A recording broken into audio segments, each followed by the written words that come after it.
Hey guys, Zack here, and welcome back to another action figure review, and today we'll be taking a look at the Bandai movie monster series Shin Ultraman. Now, this version of Ultraman comes from the 2022 film Shin Ultraman, which, unfortunately, as of me recording this, I have yet to see the movie. Today, like I said, as of me recording this, is the 10th. Tomorrow, the 11th, they're going to have a screening of Shin Ultraman in select theaters. I'm, of course, going to go see it. So, yeah, I might review it after I see it. I'm not sure. If you guys want that, let me know, or I might just review it anyway. I'm not sure, but regardless, I'm definitely looking forward to it.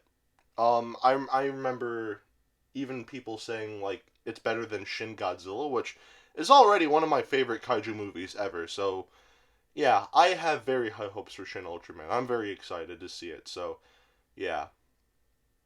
Anyway, I don't really have a whole lot else to say, so let's just get right into this. Like usual, before I take a look at the figure itself, let's take a quick look at the tag. So for the front here, we have a nice picture of Ultraman from Shin Ultraman. Right here we have, Shin Ultraman and movie monster series.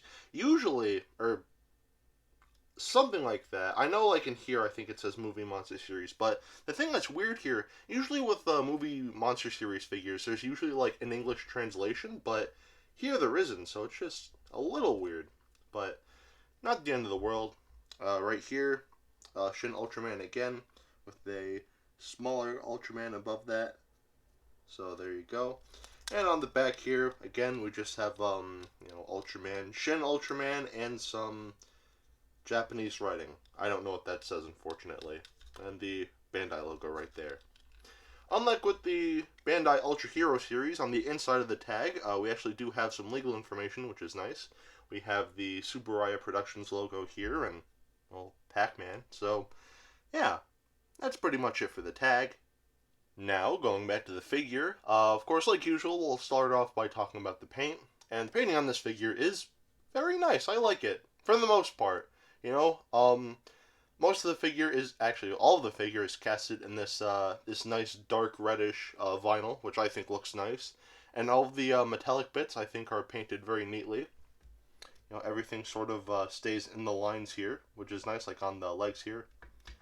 And on the upper torso here as well. Again, everything just is just painted nicely. There's a very small bit of silver right there, where the red is, which is a little distracting, but it's not the end of the world. And the eyes here are painted a nice yellowish whitish color, which again I think looks nice. And same with the back here. The painting here looks nice. Everything is very neat and how it's supposed to be. So yeah, that's honestly pretty much it for the painting on this figure. And the painting here actually looks very nice. So the painting here, I'd say, definitely gets a pass. Now we'll take a look at the articulation, and again, this is pretty similar to the Bandai Ultra Hero series figures that I reviewed, just a swivel at the waist here, and the arms can move 360. Nothing too crazy. This is a Bandai vinyl. I guess it would have been cool if the legs moved, but even then, like, this is fine. I don't really care. So, yeah, the articulation on this figure, it's a Bandai vinyl. What else do you expect? It's nothing spectacular. So, for what it is, I'd say it gets 3/4 of a pass. Now, we'll take a look at the sculpt. And the sculpting on this figure, I think, honestly, it's pretty much perfect. From what I can tell, like, it's pretty one-to-one to what we see in the movie.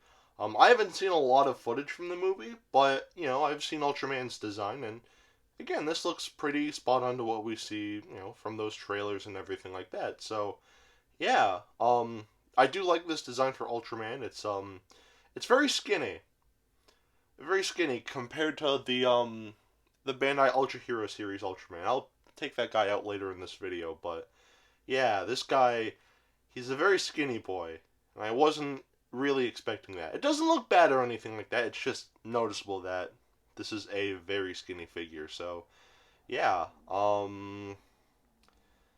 that's pretty much it. The sculpting on this figure, it's pretty much perfect, one-to-one to what we see in the movie. So, yeah, the sculpting here is good.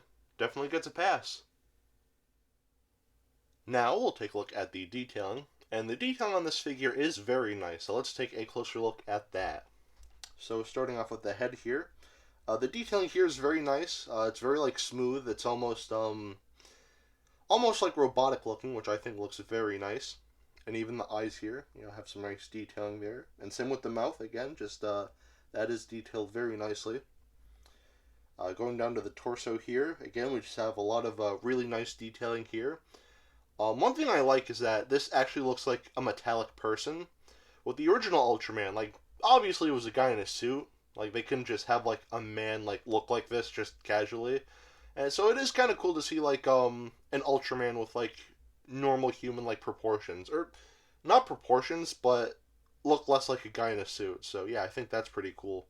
But, yeah, the detailing throughout is nice. Just a lot of really nice musculature, like, in the arms here and, like, on the torso. Going to the legs here. Again, just a lot of really nice detailing here. It just looks really nice. And again, just a lot of really nice musculature on the back here as well. This isn't so much a problem I have with the skull or the detailing on the figure, and honestly, not even a problem at all. But something I noticed is that, like, the original Ultraman, like, one thing I miss, like, he had, like, a dorsal plate going, like, down his back there, which I kind of miss. I'm not gonna lie. Like, I get it, like, in the original show, that's where the zipper was, so they kind of had to hide it, but still, I don't know. I kind of like that little dorsal fin, but yeah. And even, the original Ultraman, like, in the original Ultraman show, he had, like, a blinker, like, a little, like, light on his chest to sort of indicate, like, when his power level was getting low. But for Shin Ultraman, they got rid of it. I know why they got rid of it. I know, like, when they were originally designing Ultraman in, like, the 60s, or Ultraman was originally not going to have that, but they wanted a way to, like, indicate, like, when his power level was getting low, so they added that little blinker on his chest. And I guess, like, the original, like, creator of Ultraman, the guy who came up with the idea, I don't know who exactly, but he did not like that because, again, he designed it without it in mind. So when he saw his design with the chest blinker, he was a little disappointed. So Shin Ultraman, of course, making, like, making Ultraman, they got rid of that to sort of honor that, which I think is cool. But I don't know. I think that little maybe I'm just too used to it, but I think the little chest blinker just kind of adds to the design for me. I don't know. So it is a little weird to see it missing, but not the end of the world. I still really do dig Ultraman's design for this movie. So yeah. Anyway, that's pretty much it for the detailing here, and the detailing on this figure is very nice. Bandai usually does a great job with the detailing for their movie Monster Series figures, and this figure is no exception. So yeah, the detailing here is good. Definitely gets a pass. Now we'll do some size comparisons. Here we have the Bandai Movie Monster Series Shin Godzilla. Here we have the Bandai Ultra Hero Series Ultraman. Here we have the Bandai Movie Monster Series Jet Jaguar. And of course, like usual, here we have some hand sanitizer. And here is Dr. Billy Grant. So at the end of the day, should you get this figure?